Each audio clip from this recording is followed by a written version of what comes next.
जी अस्सलाम वालेकुम। ये हमारे पास दो क्वेश्चन आए हैं, एक हाइक सेंट्रल एक्सेस क्या है और दूसरा सैन क्या है। हाइक सेंट्रल एक्सेस बेसिकली हाइक्वियन का एक सेंट्रलाइज सॉफ्टवेयर है जो कि वेब बेस्ड है। जिसमें एक्सेस कंट्रोल को ऑपरेट कर सकते हैं, अटेंडेंस मशीन को ऑपरेट कर सकते हैं, इंटरकॉम सिस्टम को ऑपरेट कर सकते हैं। ये काफ़ी ज़्यादा डिवाइसेस जो है हाइक्वियन के रिलेटेड जो है ये बड़े पैमाने पे जो लगती हैं, इनको हम यहाँ से वर्किंग कर सकते हैं हाइक सेंट्रल के ज़रिए।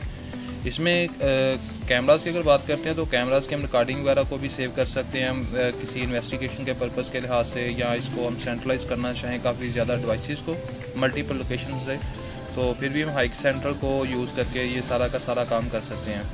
तो इसको वेब के ज़रिए ही एक्सेस किया जा सकता है। जितने भी इनके आती हैं एक्सेस कंट्रोल के हवाले से या अटेंडेंस के हवाले से, वो सारी की सारी मशीनें अब ब्लूटूथ के ज़रिए भी चलती हैं, वाया वाईफाई भी चलती हैं, लेकिन उनका प्रोफेशनल मोड जो होता है वो सारे का सारा हाइक सेंट्रल के अंदर ही होता है।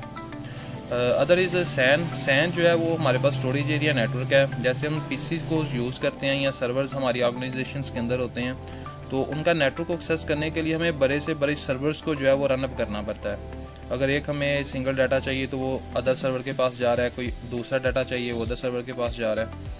तो उसमें हम क्या करते हैं कि सैन को ऑपरेट किया जाता है। सैन में क्या होता है कि एक पूल बनता है, काफ़ी ज़्यादा उसमें हार्ड डिस्क लगती हैं, टीबीज़ में हार्डें लगती हैं वहाँ पे। तो वो सारे का सारा वाया नेटवर्क उन हार्डों में जा रहा होता है, हार्ड डिस्क जो होती हैं लगी उनके अंदर डाटा जा रहा होता है। तो वहाँ से हम नेटवर्क के ज़रिए ईजिली उनको एक्सेस कर सकते हैं, बजाय इसके कि हम बड़े से बड़ा जो सर्वर है उसको जो है वो एक्सेस करें, उसको नेटवर्क के थ्रू एक्सेस करके उसमें से डाटा फिर लें। ये 3-4 डिवाइसेस जो हैं वो वर्क ऑन होंगी, लेकिन जो हार्डें लगी होंगी वाया पूल उनमें एक्यूरेसी बेहतर होगी, डाटा का जो रेट है वो बेहतर होगा, उसकी जो है एक्सेसिबिलिटी ज़्यादा अच्छी होगी, ज़्यादा सिक्योरिटी अच्छी होगी। उसमें हमने सिर्फ और सिर्फ डाटा को सिक्योर करना होता है, ना कि पूरे सर्वर को सिक्योर करना होता है। तो सैन का हमें ये जो है इसका फ़ायदा होता है।